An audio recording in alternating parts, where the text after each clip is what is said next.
नमस्कार विद्यार्थी मित्रांनो, मी प्रशांत डकणे प्रशांत क्लासेस मध्ये आपलं पुन्हा एकदा मनपूर्वक स्वागत करतोय. विद्यार्थी मित्रांनो, GDCA 2025 च्या संबंधी विद्यार्थी अभ्यास करत असतील तर अशा सर्व विद्यार्थ्यांसाठी खूप आणि खूप महत्त्वाचा आजचा हा व्हिडिओ सेक्शन असणार आहे. आपण आजच्या या संपूर्ण लेक्चर्स मध्ये सुधारित अभ्यासक्रमावरती आधारित सहकार क्षेत्रावरती संबंधित महत्त्वाचे प्रश्न आणि त्या प्रश्नांचं स्पष्टीकरण आणि त्या प्रश्नांच्या स्पष्टीकरणासंबंधीतील महत्त्वाचे मुद्दे आपण आजच्या या लेक्चरला समजून घेणार आहोत. जे विद्यार्थी ऑनलाईन बॅचेसला जॉईन झालेले असतील पटापट त्यांनी आपल्या नोटबुक ओपन करून ठेवायचे आहेत, जेणेकरून आपण आता पुढचे टॉपिक्स त्यामध्ये स्टार्ट करणार आहोत. आणि जे विद्यार्थी आपले चॅनल्सवरती व्हिडिओ बघत असतील, ज्या विद्यार्थ्यांना बॅचेस जॉईन करायचे असेल विद्यार्थी मित्रांनो, तर स्क्रीनवरती आपला या ठिकाणी नंबर दिलेला आहे तुम्हाला 85 30 80 42 74 आपल्या बॅचेस स्टार्ट आउट झालेल्या आहेत. ज्या विद्यार्थ्यांना ऍडमिशन करायचं असेल तर या नंबरवरती संपर्क साधा. सगळ्यात महत्त्वाचं, आपण आता नवीन घटकांवर आधारित 25च्या सिरीज मधल्या जे तुम्हाला महत्त्वाचे टॉपिक्स कंटेन असणार आहे ते आपण यामध्ये समजून घेणार आहोत. आणि इथून पुढील आपले जे काही लेक्चर्स असणार आहेत ते संपूर्ण लेक्चर्स आपण नवीन घटकांवरती अपडेट करणार आहोत. ओके, चलो पहिला आपल्याला टॉपिक बघायचा आहे सहकारी संस्थांचं संघटन. त्यापूर्वी विद्यार्थी मित्रांनो, प्रत्येकाने आपल्या नोटबुक ओपन करून ठेवायचे आहेत आणि जे महत्त्वाचे पॉइंट सांगणार आहेत ते आपल्या नोटबुक मध्ये नोट डाऊन करून घ्यायच्या आहेत. ओके, ऑनलाईन बॅचवाले विद्यार्थी चला प्रत्येकाने नोटबुक ओपन करून ठेवा. आणि व्हिडिओ जर विद्यार्थी मित्रांनो जे युट्यूबला बघत असतील, व्हिडिओ जर तुम्हाला मनापासून आवडला विद्यार्थी मित्रांनो तर लाईक मात्र नक्की करा, बेल आयकॉनला क्लिक करा, जेणेकरून आपले नवनवीन महत्त्वपूर्ण व्हिडिओ हे तुमच्यासाठी आहेत आणि ते तुमच्यापर्यंत पोहोचले पाहिजेत, त्यासाठी बेल आयकॉनला क्लिक करा. चला, सगळ्यात महत्त्वाचा टॉपिक आहे आपला सहकारी संस्थांचं संघटन. आता सहकारी संस्था म्हटलं तर संस्थेमध्ये आपल्याला संघटन असणं आवश्यक आहे. व संघटनेमध्ये सगळ्यात महत्त्वाचा घटक असतो तो म्हणजे सभासद, त्यानंतर व्यवस्थापन समिती जिला आपण संचालक मंडळ म्हणतो, त्यानंतर पदाधिकारी वर्ग, त्यानंतर अध्यक्ष, उपाध्यक्ष, सचिव आणि खजिनदार. चला प्रत्येकाने हा पहिला चार्ट आपल्या नोटबुक मध्ये ड्रॉ करून घ्या.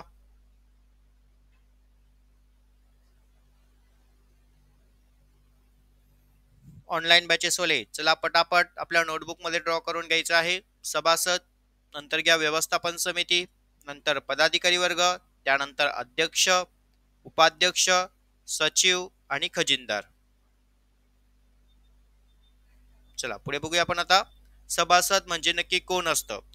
तर बघा, सभासद म्हणजे अशी व्यक्ती की जी सहकारी संस्थेच्या सभासदत्वासाठी विहित नमुन्यामध्ये अर्ज सादर करते आणि संपूर्ण अटींची व नियमांचं पालन करून संस्थेमध्ये अर्ज सादर केल्यानंतर संस्था त्या व्यक्तीला आलेल्या अर्जाची छाननी करून आपल्या संस्थेचं सभासदत्व देते. अशी व्यक्ती म्हणजेच कोण? तर सहकारी संस्थेची सभासद होय.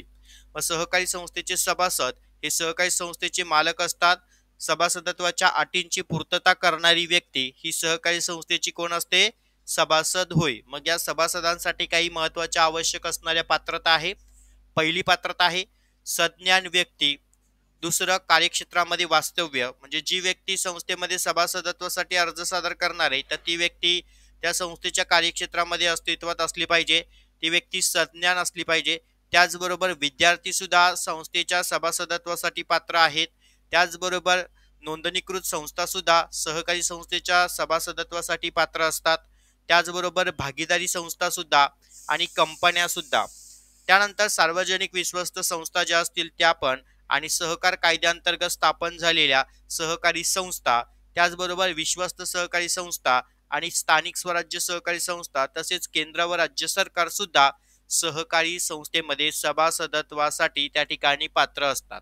त्याचबरोबर आता सभासदांचे महत्त्वाचे प्रकार कोणकोणते आहेत? परीक्षेच्या दृष्टीने तुम्हाला हे चारही प्रकार विचारले जातात. त्यातील पहिला प्रकार आहे क्रियाशील सभासद, दुसरा आहे अक्रियाशील सभासद, तिसरा आहे सहयोगी सभासद आणि चौथा आहे नाममात्र सभासद. हे संपूर्ण मुद्दे तुम्हाला परीक्षेच्या दृष्टीने खूप गरजेचे आहेत, त्यामुळे प्रत्येकाने आपल्या नोटबुक मध्ये हे सर्वच्या सर्व नोट डाऊन करून घेणं आवश्यक आहे. सुरुवातीला हवं तर व्हिडिओ संपूर्ण जे युट्यूबला बघत असतील तर त्यांनी संपूर्ण व्हिडिओ बघून घ्या आणि मग नंतर आपल्या नोटबुक मध्ये नोट डाऊन करून घेत चला. ओके, चलो इथपर्यंत पॉइंट क्लिअर.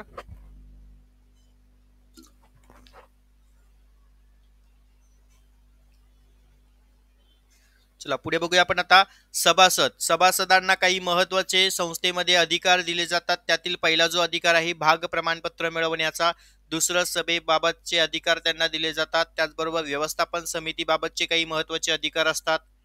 निबंधकांकडे अर्ज करण्याचाही अधिकार, लाभांश वस्तू सेवा मिळवण्याचा अधिकार, वारसाबाबतचे अधिकार आणि इतर महत्वाचे अधिकार. ओके, हे असणार सभासदांचे ठराविक महत्वाचे अधिकार होय. पुढे सभासदत्व रद्द होणे किंवा संपुष्टात येणे, त्यामागची काय कारण असतात? तर पहिलं कारण आहे सभासदाचा जर मृत्यू झाला असेल तर त्याचं सभासदत्व रद्द होतं, किंवा सभासदाने स्वतःहून राजीनामा दिला असेल तर, किंवा भागांचं हस्तांतरण केलं गेलं असेल तर, किंवा सभासद कार्यक्षेत्राबाहेर वास्तव्य करायला गेला असेल तर, संस्थेचे विसर्जन झाले, किंवा सभासदांची हकालपट्टी, नादारी, अक्रियाशील सभासद, ही त्या ठिकाणी सभासदत्व रद्द होण्याची महत्वाची ठराविक कारण आहेत. त्याचबरोबर पुढे आता व्यवस्थापन समिती, संस्थेमध्ये सहकार क्षेत्रामध्ये ओके, व्यवस्थापन समिती खूप महत्वाची आहे, कारण सभासद आपले प्रतिनिधी निवडतात आणि निवडून दिलेल्या सभासदांना सामूहिकरित्या व्यवस्थापन समिती असे म्हणतात. मग व्यवस्थापन समिती सहकारी संस्थेच्या कामकाजाबाबत जबाबदार असते.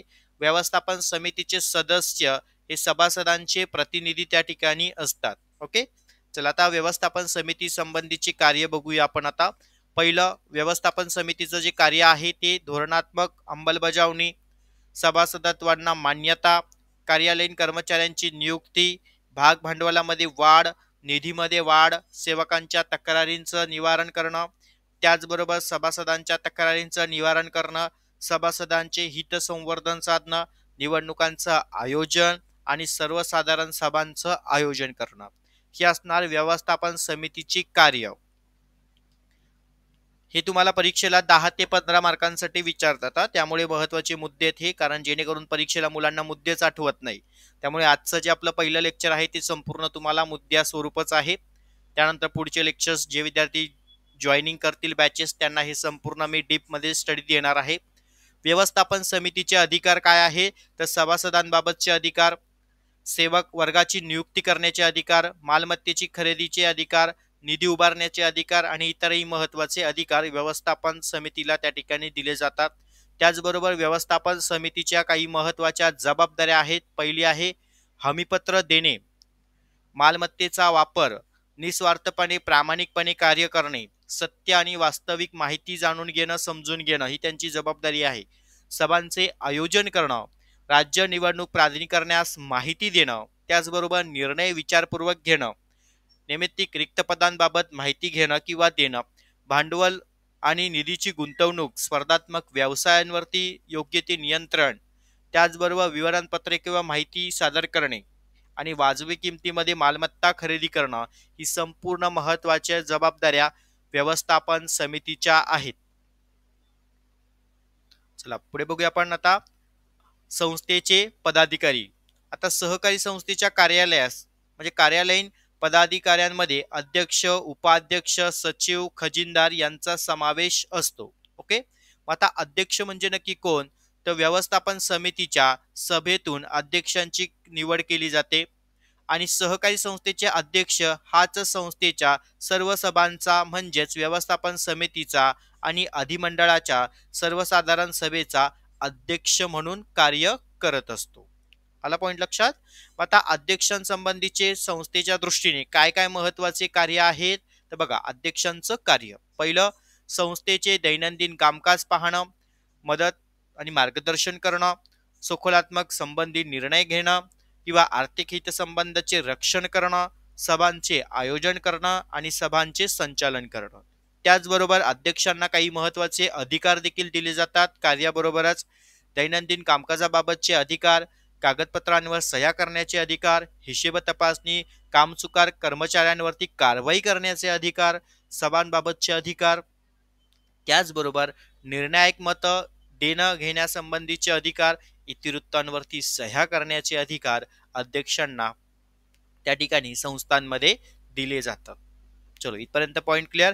त्याचबरोबर अध्यक्षांना काही महत्वाच्या जबाबदाऱ्या देखील पार पाडाव्या लागतात. त्यातील पहिलं नियंत्रण, दुसरं कार्योत्तर मान्यता, तिसरं सुसंवाद साधणे, चौथं सभासदांबाबतच्या आणि सभाबाबतच्या काही महत्वाच्या जबाबदाऱ्या पार पाडणं आणि महत्वाच्या दस्तऐवजांवरती सह्या करणं.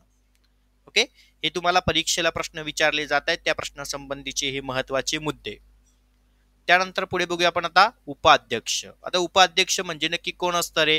तर अध्यक्षांच्या अनुपस्थितीमध्ये उपाध्यक्ष हे अध्यक्ष म्हणूनच काम पाहतात. त्यामुळे उपाध्यक्षांसाठीची जी पात्रता असेल, कार्यपद्धती असेल, भूमिका असेल, जबाबदाऱ्या असेल, ते अध्यक्षाप्रमाणेच उपाध्यक्षांना असतात. त्यानंतर सचिव. सहकारी संस्थेचे कामकाजावर पार पाडण्यासाठी सचिवाची नेमणूक केली जाते.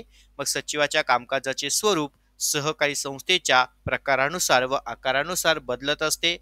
त्याची नेमणूक पूर्ण वेळ किंवा अर्धवेळ तसेच मानक किंवा पगारी सेवक म्हणून केली जाते. मग आता या सचिवाचे सगळ्यात महत्वाचे गुण कोणते आहे, त्याचबरोबर सचिवाची सगळ्यात महत्वाची कार्य कोणती आहेत, ते आपण आता या ठिकाणी समजून घेणार आहोत. चला, सचिवाचे आदर्श गुण पहिले समजून घेऊया. संस्था आहे, संस्थेमध्ये आम्हाला सचिवाची नेमणूक करायची आहे, तर आदर्श सचिव आमचा कसा असला पाहिजे?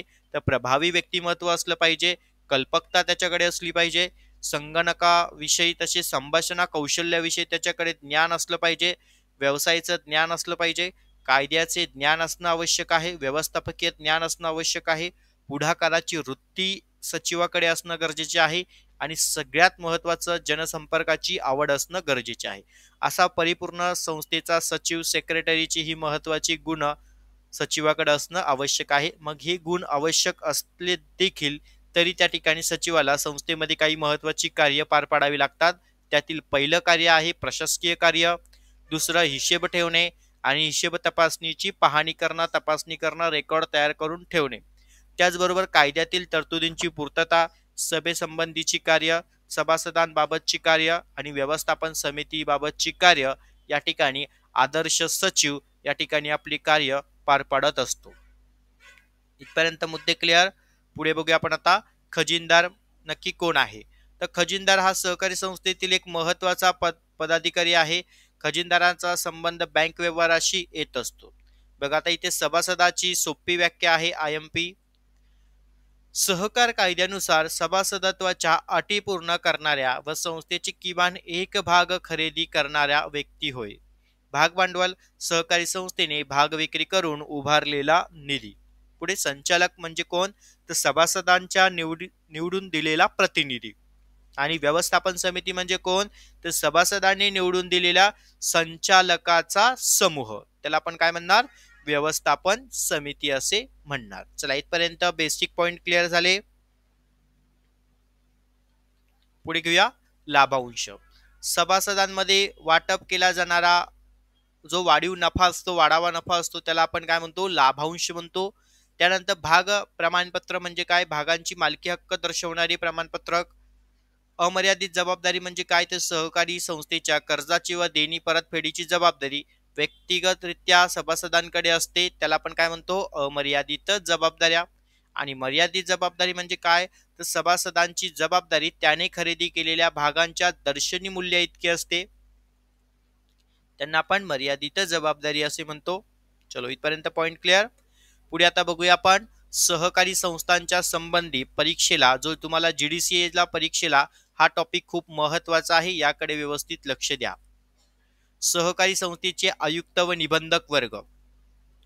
आता सहकारी संस्थेचे आयुक्त व निबंधक वर्ग म्हणजे नक्की कोण? तर सहकारी संस्थेच्या नोंदणी करणं, संस्थेने मार्गदर्शन करणं, त्यांच्या कार्यावरती नियंत्रण ठेवणं आणि त्यांच्या कार्यामध्ये समन्वय साधण्याकरता राज्य पातळीवरती सहकार खात्याकडून नियुक्त केलेल्या सर्वोच्च अधिकारी म्हणजे कोण? तर सहकार आयुक्त व निबंधक होय. इथपर्यंत पॉइंट क्लिअर. सहकार आयुक्त व निबंधक हे काय करतात? सहकारी संस्थेवर नियंत्रण ठेवण्यासाठी ज्या व्यक्तीची राज्य सरकारने नेमणूक केलेली असते त्यांना आपण निबंधक असे म्हणतो. या ठिकाणी आम्हाला परीक्षेला सगळ्यात महत्वाचा पॉइंट विचारला जातो की सहकार आयुक्त व निबंधक प्रशासकीय यांची रचना कशी आहे.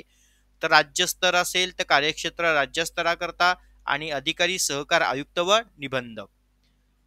विभागीय असेल तर विभागाकरता विभागीय सहनिबंधक. जिल्हा असेल तर संपूर्ण जिल्ह्याकरता जिल्हा उपनिबंधक आणि तालुका असेल तर संपूर्ण तालुक्याकरता सहाय्यक निबंधक. हे परीक्षेला लिहायचं आहे तुम्हाला. त्यानंतर पुढे घ्या सहकार आयुक्त व निबंधकांची कार्य. आता आपण महत्वाची कार्य बघणार आहोत. तर सहकार आयुक्त व निबंधक हे सहकार क्षेत्राचे एक सर्वोच्च अधिकारी आहेत. मग सहकार कायदा आणि नियम यानुसार निबंधकांना काही कार्य पार पाडावी लागतात. त्यातील पहिलं जे कार्य आहे वैधानिक कार्य. हा परीक्षेला तुम्हाला 100% येणारा प्रश्न आहे, त्यामुळे व्यवस्थित लक्ष द्या रे. हे सर्व पॉइंट लक्षात ठेवा. पेपरला तुम्हाला हे सर्व पॉइंट लिहायचे आहेत. पहिलं, सहकार आयुक्त निबंधक यांचं वैधानिक कार्य संस्थांची नोंदणी करणं, पोटनियमांना मंजुरी देणं, नोंदणी दाखला देणे, सभासदत्वांच्या संबंधी सभासदत्व मंजुरी देणं, संस्थांचे वर्गीकरण करणं, सभांचे आयोजन करणं, संस्थेच्या निधीची गुंतवणूक, त्याचबरोबर न्यायनिवाडा आणि संस्थांचे एकत्रीकरण आणि विभाजन हे असणार वैधानिक कार्य. त्यानंतर नियंत्रणात्मक कार्यामध्ये प्रशासकीय कार्य, हिशेब तपासणी, आर्थिक व्यवहार, दोषी संस्थांविरुद्ध कारवाई, शासकीय धोरणांची अंमलबजावणी हे नियंत्रणात्मक कार्य पार पाडावे लागतात. त्याचबरोबर विकासात्मक कार्य, सहकारी क्षेत्रांचे नेतृत्व, सहकारी क्षेत्राला मार्गदर्शन, सहकारी संस्थांना तांत्रिक मार्गदर्शन, सहकारी संस्थांना आर्थिक मदत, कर्ज वसुलीला चालना आणि सभासदांना शिक्षण आणि प्रशिक्षण उपलब्ध करून देणे हे विकासात्मक कार्य सहकार आयुक्त व निबंधकांना पार पाडणे आवश्यक असते. चला, इथपर्यंत हे कार्य लक्षात आली.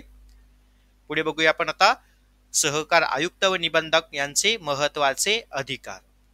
तर बघा, ज्या पद्धतीने सहकार आयुक्त निबंधक कार्य पार पाडतात त्याच पद्धतीने त्यांना आता अधिकार देखील आहे. पहिला अधिकार आहे संस्थांची नोंदणी करणं, दुसरा अधिकार आहे पोटनियमांना मान्यता देणं, तिसरा अधिकार आहे अभिलेख जप्त करणं, चौथा अधिकार आहे संस्थांची नोंदणी रद्द करणे, पाचवा अधिकार आहे सभासदत्व देणं, सहावा अधिकार आहे सभांचे आयोजन करणं, सातवा अधिकार दिलेला आहे हिशेब तपासनिकाची नियुक्ती करणं आणि आठवा अधिकार दिलेला आहे सहकार संस्थांचे विलिनीकरण करणं, नववा अधिकार दिलेला आहे संस्थांचं वर्गीकरण करणं आणि 10वा अधिकार दिलेला आहे न्याय निवाडा करणं. म्हणजे संस्थांमध्ये जे काही वाद भांडणं लवाद जे निर्माण होतील तर त्या संबंधीचे न्याय निवाडा करण्यासाठी सुद्धा सहकार आयुक्त व निबंधकांना अधिकार देण्यात आलेले आहे.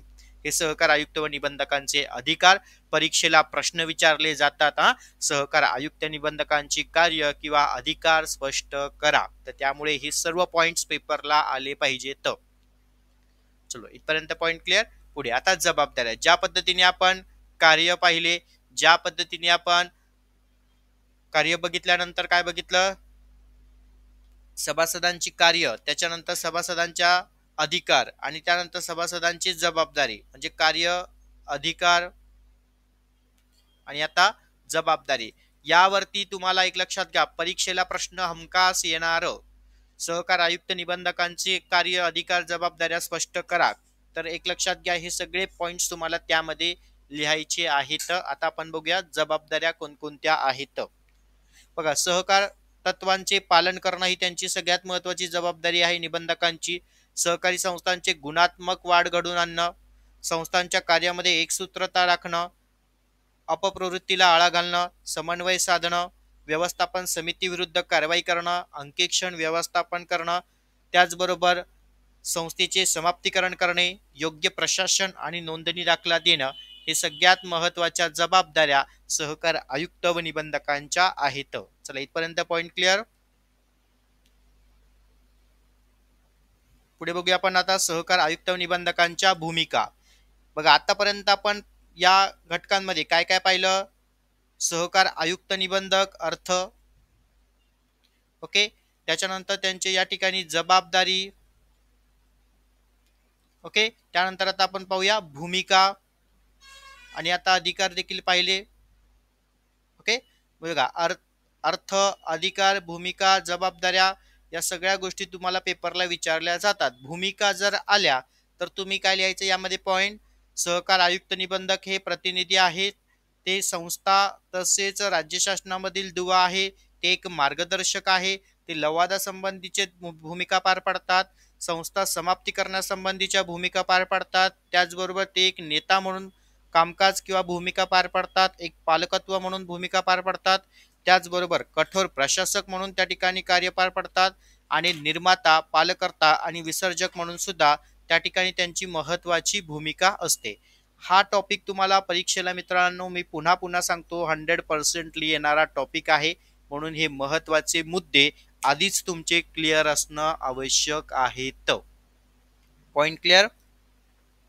चला आता पुढे बघूया आपण आता काही महत्वाची कन्सेप्ट इथे समजून घेऊया. सहकार आयुक्त निबंधक म्हणजे कोण, तर सहकारी संस्थांची नोंदणी, मार्गदर्शन, त्यावर नियंत्रण ठेवणं आणि या संपूर्ण राज्य पातळीवरती शासनाकडून नियुक्त केलेला अधिकारी. विभागीय सहनिबंधक राज्यातील सहकार चळवळीचे विभागीय स्तरावरती नियंत्रण करणारा अधिकारी. उपजिल्हा निबंधक तर या ठिकाणी जिल्हा स्तरावरती कार्य करणारा अधिकारी. त्यानंतर सहाय्य निबंधक तालुका पातळीवरती कार्य करणारी प्रमुख नियंत्रक अधिकारी. आणि पोटनियम उपविधी म्हणजे काय, तर सहकारी संस्थेचे अंतर्गत कामकाज व व्यवस्थापनासंबंधित तयार करण्यात आलेल्या नियमाचा संच म्हणजेच काय, पोटनियम होय. चलो आता आपण पुढचा महत्वाचा टॉपिक बघूया.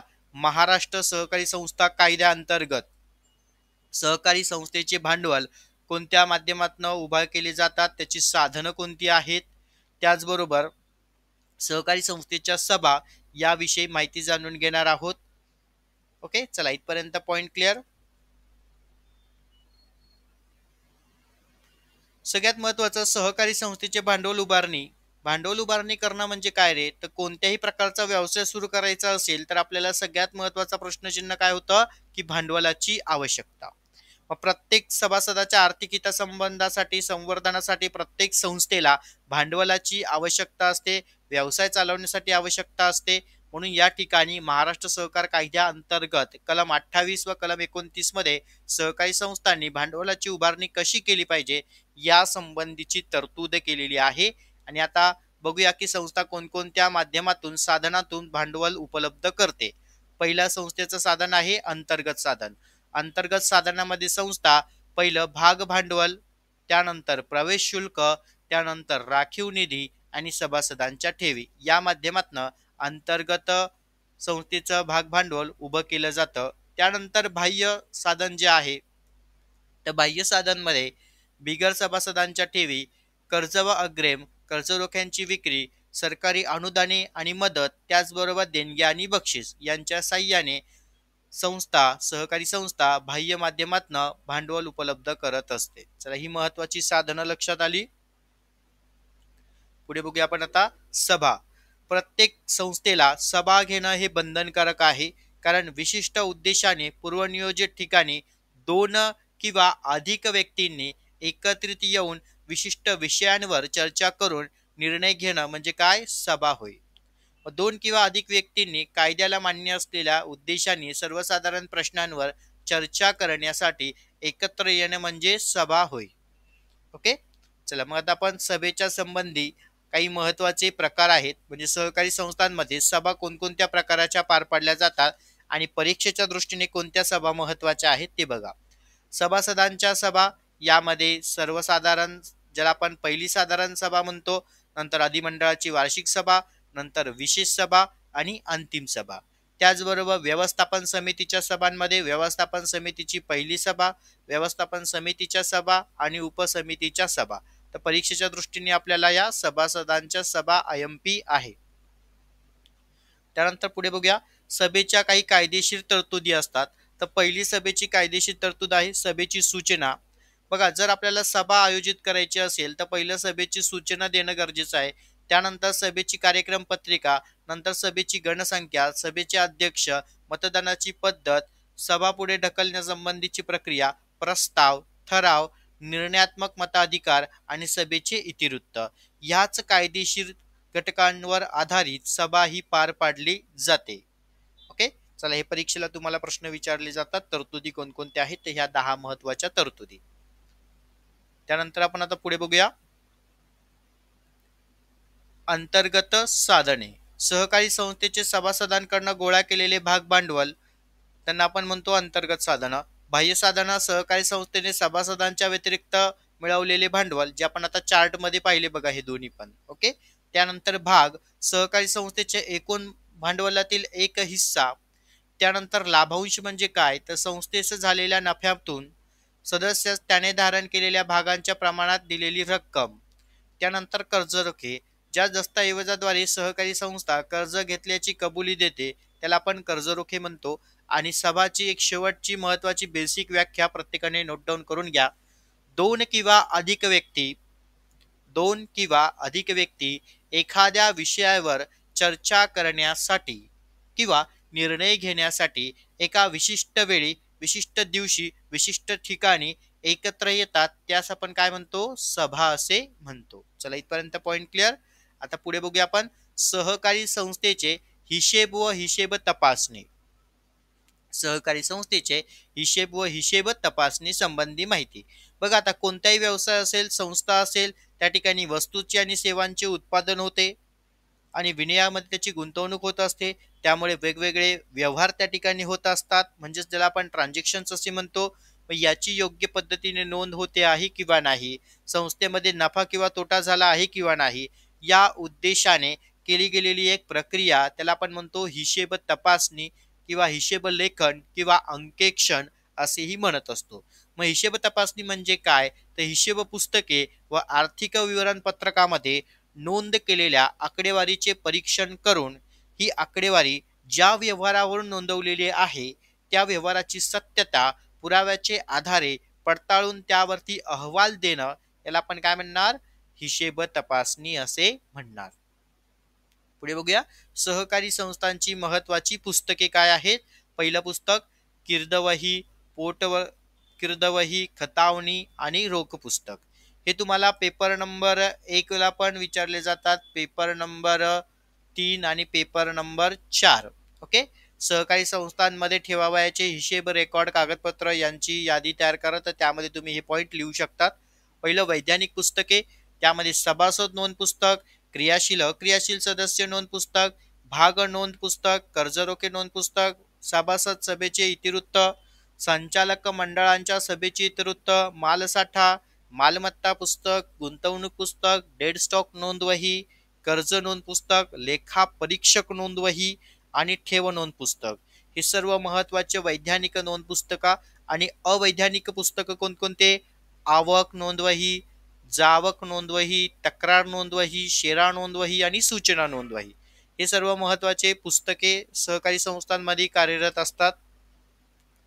त्यानंतर पुढे हिशेब पत्रके कोणकोणते आहेत? तेरजेचे पत्रक, व्यापारी खाते, नफातोटा पत्रक, ताळेबंद पत्रक. हे IMP हिशेब पत्रक असतात. हिशेब तपासणी म्हणजे काय? की हिशेब संस्थेची हिशेब पुस्तके व विवरणपत्रकांचं परीक्षण किंवा की ज्यावरून अधिक व्यवस्थित काढली गेली आहे का ते शोधणं व संस्थेची सांपत्तिक स्थिती योग्य दाखवली आहे का हे शोधणं. महाराष्ट्र सहकार कायदा 1960 नुसार सहकारी संस्थांच्या हिशेब पुस्तकांचे अंकेक्षण केले जाते. सहकारी संस्थेच्या हिशेबाचे व सर्वसाधारण कामकाजांची तपासणी करणाऱ्या व्यक्तीस आपण काय म्हणतो? हिशेब तपासनीस असे म्हणतो. त्यालाच आपण लेखा परीक्षकही असे म्हणतो. ओके. चला इथपर्यंत पॉइंट क्लिअर. पुढे बघूया आपण आता हिशेब तपासणीचे काही प्रकार आहे. वैधानिक हिशेब तपासणी ज्याला आपण वार्षिक हिशेब तपासणी म्हणतो. त्यानंतर सतत हिशेब तपासणी, अंतर्गत हिशेब तपासणी, मध्यावधी हिशेब तपासणी. हिशेब तपासणीचे वर्गीकरण अ, ब, क आणि ड. पुढे हिशेब तपासणीचे ठराविक फायदे, वास्तविक आर्थिक स्थिती समजते, अचूक अद्ययावत हिशेब, चुका गैरव्यवहारांना आळा घालणे, हिशेबातील चुकांबाबत उपाययोजना, भाग भांडवल विक्रीस मदत, सभासदांचे हित, कर्ज मिळवणे आणि हिशेब पुस्तकांबाबत सल्ला देणे. या दृष्टीने हिशेब तपासणीचे फायदे असतात. ओके. चला इथपर्यंत महत्वाचे मुद्दे लक्षात आले. आपण सर्व मुद्दे पाहतो आहेत. स्पष्टीकरण सेक्शन आपण संपूर्ण लेक्चरला समजून घेणार आहोत आणि इतरही काही नवीन घटकांवर आधारित टॉपिक आहे ते देखील आपण समजून घेणार आहोत. आता हिशेब तपासणीबाबत कायदेशीर तरतुदी कोणकोणती आहे? तर सहकार वर्ष, निबंधकांमार्फत हिशेब तपासणी, हिशेब पुस्तक पालन व हिशेब लेखन, वार्षिक हिशेब पत्रके, हिशेब तपासणीच्या बाबी, हिशेब पुस्तकाची उपलब्धता, माहिती पुरवण्याच्या जबाबदाऱ्या, सभासदांना अवलोकनासाठी हिशेब पुस्तके खुली ठेवणे, हिशेबातील दोष दुरुस्ती, त्यासोबतच अधिमंडळ सर्वसाधारण सभेस हिशेब तपासणीची उपस्थिती आणि हिशेब पुस्तकांची फेर तपासणी हे कायदेशीर तरतुदी आहेत. आणि हिशेब तपासणीचे जे अहवाल आहे तो पहिला अहवाल असतो सर्वसाधारण अहवाल आणि दुसरा आहे दोष दुरुस्ती अहवाल. दोष दुरुस्ती अहवाल हा ओ नमुन्यामध्ये ठेवत असतो. चलो इथपर्यंत पॉइंट क्लिअर.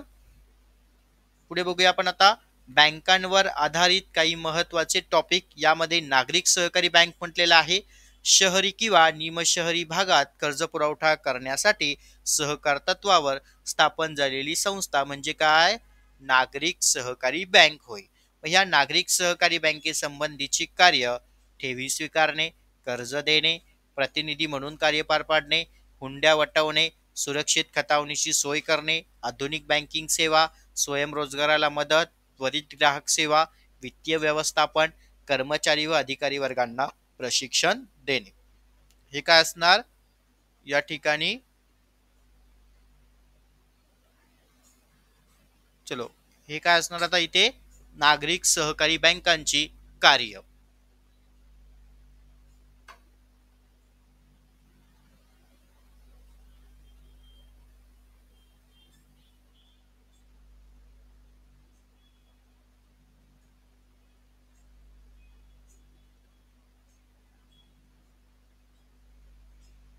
चलो इथपर्यंत पॉइंट क्लिअर.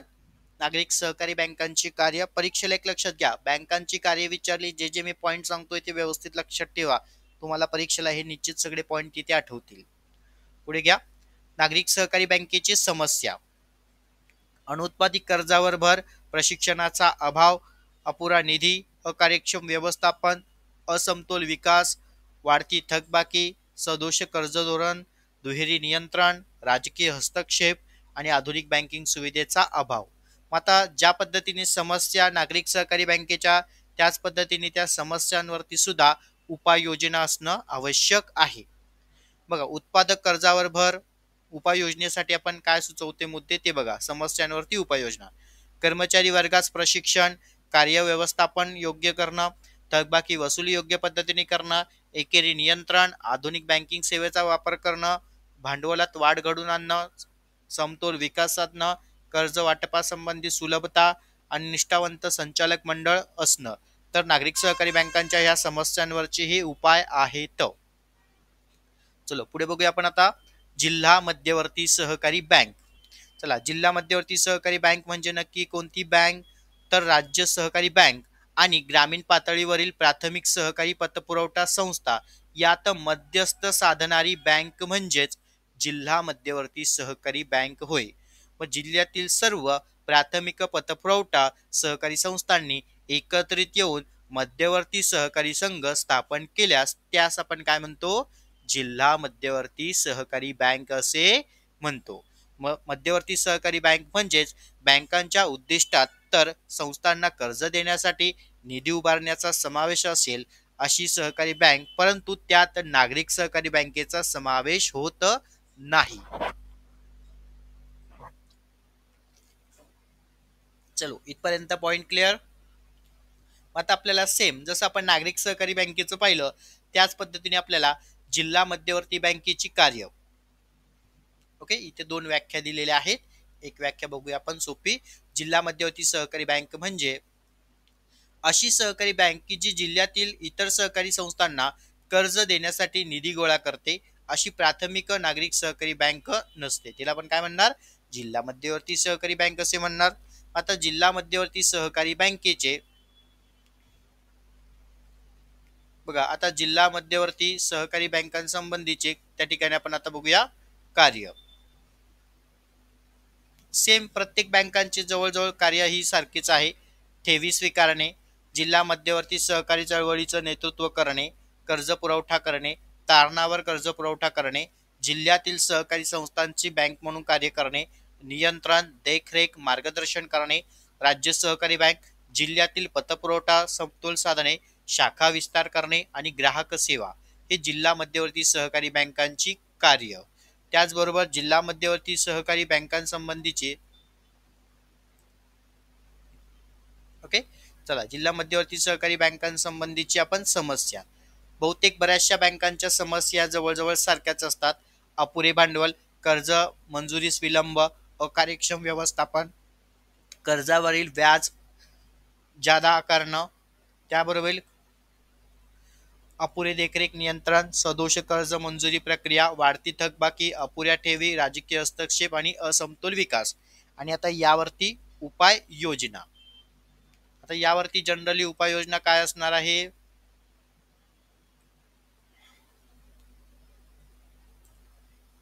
आता यावरती उपाययोजना म्हणून काय असेल तर जिल्हा मध्यवर्ती सहकारी बँकांसाठी ज्या काही समस्या होत्या त्या समस्यांवरती उपाययोजना.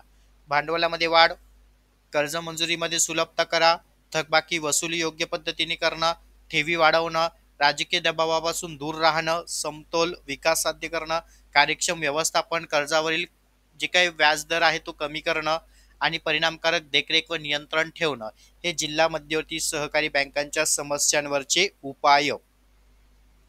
चलो पुढे बघूया. आता त्याच पद्धतीने आता राज्य सहकारी बँकांविषयी थोडक्यात माहिती बघूया. राज्यातील सहकारी संस्था पतपुरवठा करणारी राज्यातील सर्वोच्च सहकारी संस्था म्हणजेच राज्य सहकारी बँक होय. मग सहकारी तत्वावर राज्यातील कृषी व्यवसायाचा सर्वांगी व समतोल विकास व्हावा म्हणून कृषी पतपुरवठा करणाऱ्या राज्यातील सर्वोच्च सहकारी बँकेला राज्य सहकारी बँक असे म्हणतात. आलं लक्षात? मग राज्यातील सहकारी चळवळीचा समतोल विकास घडवून आणणे हेच प्रमुख उद्देश असतं. मग राज्यातील सहकारी चळवळी आणि रिझर्व्ह बँक नाबार्ड यांच्यातील महत्वाचा दुवा म्हणून जी बँक कार्य करते तिला आपण काय म्हणतो? राज्य सहकारी बँक असे म्हणतो. रिकामी जागेला प्रश्न विचारला जातोय. चला पुढे बघूया. आता राज्य सहकारी बँकांचं कार्य हे लक्षात घ्या. बरेचसे कार्य हे फिक्स आहेत, जसं की ठेवी स्वीकारणं, बँकिंग सेवा पुरवणं, कर्ज पुरवठ्यावरती समतोल राखणं, राज्यातील सहकार चळवळी. आता एक लक्षात घ्या, तर राज्य म्हटलेलं आहे पण जे जे पहिले फिक्स आहे ते सांगतोय. ठेवी स्वीकारणं, बँकिंग सेवा, कर्ज पुरवठा, सहकारी संस्थांना कर्ज पुरवठा, त्यानंतर ग्रामीण उद्योगांना कर्ज पुरवठा, शाखा विस्तार, हे सगळे फिक्स आहे. पुढे कर्जावर व्यापार म्हणजे कर्जाच्या वापरावरती नियंत्रण ठेवणं हे पण प्रत्येक बँकांचं कार्य असणार आहे. आता तुम्हाला विचारले राज्य सहकारी बँक. मग राज्य सहकारी बँकांचं चळवळीचं नेतृत्व करणं, सहकारी संस्थांच्या कार्यामध्ये एकसूत्रता आणणं, त्याचबरोबर नाणी बाजाराशी संबंधित प्रस्थापित करणं हे संपूर्ण महत्वाचे राज्य सहकारी बँकांची कार्य. आणि परीक्षेला तुम्हाला 10 ते 15 मार्कांसाठी हे महत्वाचे मुद्दे विचारले जातात. त्याचबरोबर समस्या बघूया आपण आता. अपुरे भांडवल हे पण फिक्स आहे, अपुऱ्या ठेवी, वाढती थकबाकी, अयोग्य गुंतवणूक. त्यामुळे एक लक्षात घ्या, समस्या, कार्य आणि उपाययोजना हे फिक्स करूनच टाका. ओके. जेमतेम तुम्हाला यामध्ये 7 ते 8 पॉईंट कसे आठवतील याकडे व्यवस्थित लक्ष देणं गरजेचं आहे. अपुरे देखरेख नियंत्रण, नियोजनाचा अभाव, सदोष कार्यपद्धती, मध्यावधी कर्जाकडे दुर्लक्ष आणि अकार्यक्षम व्यवस्थापन हे काय असणार आहे? समस्या. आता या समस्यांवरती कुठेतरी आपल्याला उपाययोजना देखील मांडणं आवश्यक आहे. आता आपल्याला प्रत्येकाच्या उपाययोजना माहीत झालेल्या आहे. संस्थांच्या समस्यांवरच्या भांडवल उभारणी योग्य करा, ठेवी वाढवणं, कर्जावरील सुलभ, योग्य गुंतवणूक, कार्यपद्धती, समतोल विकास, कार्यक्षम व्यवस्थापन, कामकाजाचं नियोजन, प्रभावी देखरेख, योग्य कर्ज वाटप पद्धत हे काय असणार आहे? समस्यावरच्या उपाय. इथपर्यंत पॉइंट क्लिअर. चला पुढे बघूया आपण आता एक सगळ्यात महत्वाचा IMP टॉपिक जो तुम्हाला पेपर नंबर 4 साठी विचारला जातो. सहकार शिक्षण आणि सहकार प्रशिक्षण. सहकारी तत्व, उद्दिष्ट, पद्धत, व्यवहार यांचे सहकारी संस्थांसंबंधीच्या सभासदांना, संचालकांना, कार्यकर्त्यांना, अधिकाऱ्यांना व कर्मचाऱ्यांना ज्ञान देऊन त्यांच्यामध्ये सहकारावरील निष्ठा, सहकार्य करणं, त्याचबरोबर प्रवृत्ती, चळवळीच्या विकासाची जिद्द या गुणांचा विकास करण्याची प्रक्रिया म्हणजेच सहकार शिक्षण होय.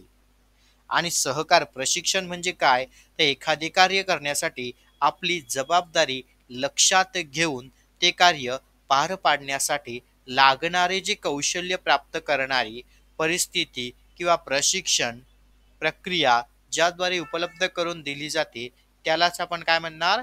प्रशिक्षण असे म्हणणार. पॉइंट लक्षात आले? मग आता आम्हाला यावरती अगदी सोप्या भाषेत बघूया. सहकार शिक्षण आणि प्रशिक्षणासंबंधीचा अर्थ आणि व्याख्या.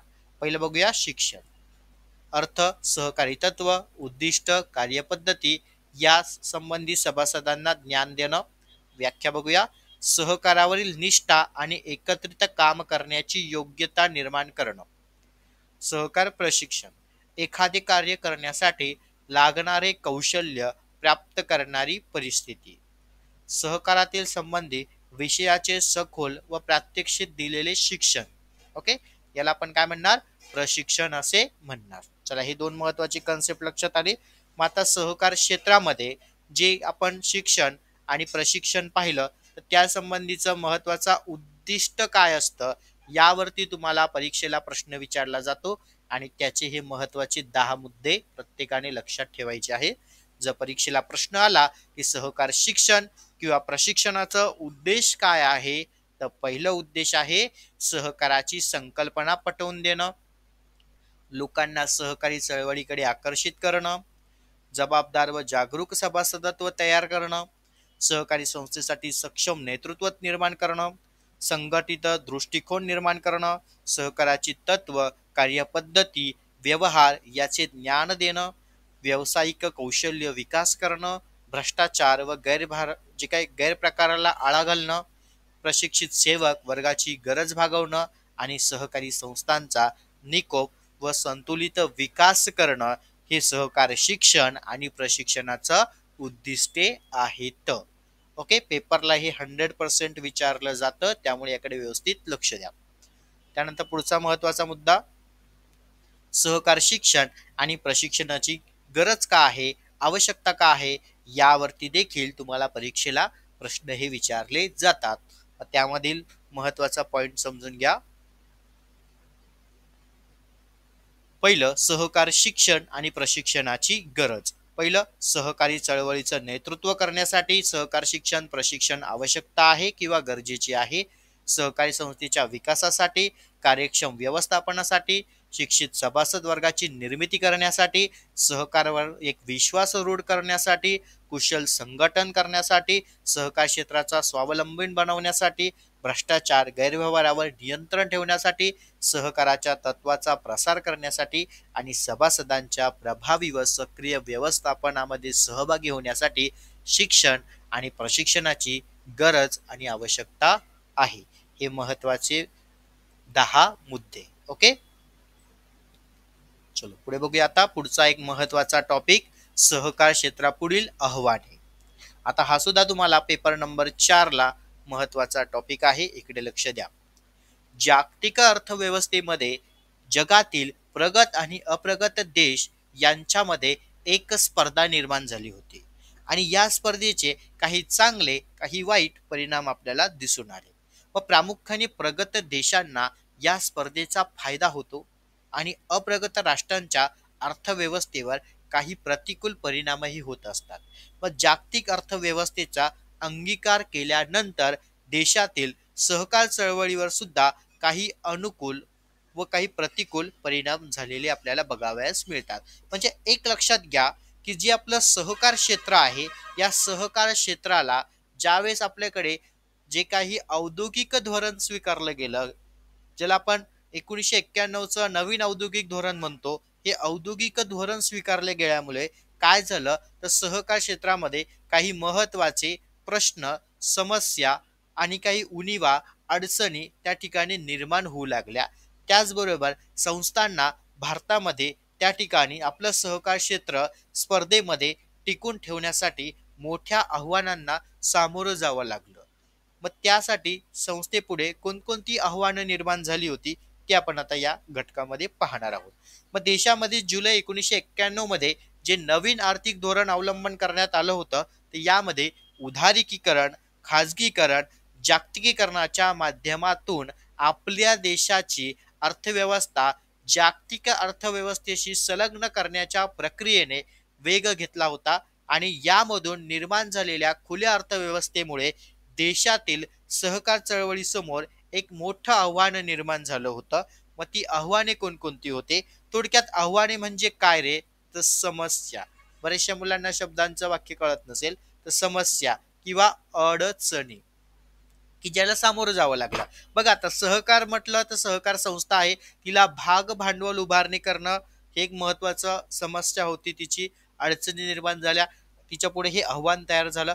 त्याचबरोबर वाढत्या उत्पादनाचा खर्च, वाढत्या मोठ्या बाजार विस्तार, कमी व बंद होत असलेले शासकीय अनुदान आणि मदत, त्याचबरोबर गुंतवणूक संबंधीचे विकासाकडे दुर्लक्ष, व्यवस्थापनाचा दुय्यम दर्जा, संघटनात्मक प्रयत्न, ग्राहकांचा समाधान, ग्रामीण विकासातील सहभाग, वाढता राजकीय हस्तक्षेप आणि कर्ज वसुली, त्याचबरोबर आधुनिकीकरण या संपूर्ण आव्हाने सहकार क्षेत्रापुढे निर्माण झाली होती.